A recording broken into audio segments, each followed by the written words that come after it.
मंगलमस्तु कल्याणमस्तु। कहिए राजन, कैसे याद किया?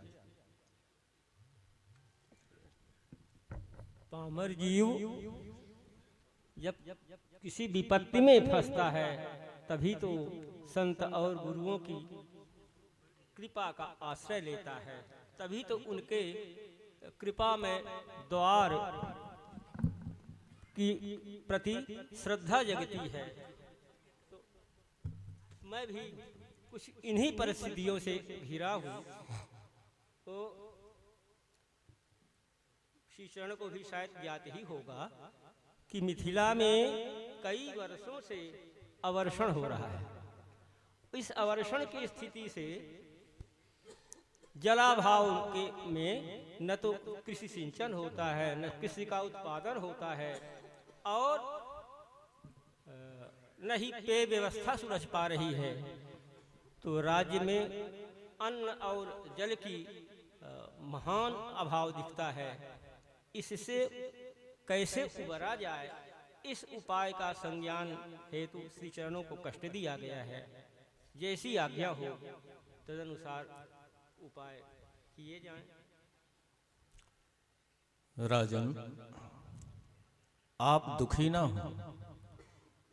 आपने जनहित के लिए ये महती सभा बुलवाई है, इसलिए आपकी इच्छा स्वयं पूर्ण होगी। जय हो। अनावृष्टि के कारण प्रजा दुखी है। राजन, जीवन में कभी कुछ ऐसी विषम परिस्थितियां आती हैं जब मानव किम कर्तव्य विमूढ़ हो जाता है।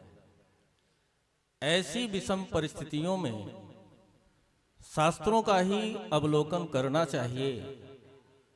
शास्त्र जो आज्ञा दे वही मानना चाहिए, वही करना चाहिए। तस्मात् शास्त्रम प्रमाणम ते कार्या कार्य व्यवस्थितो।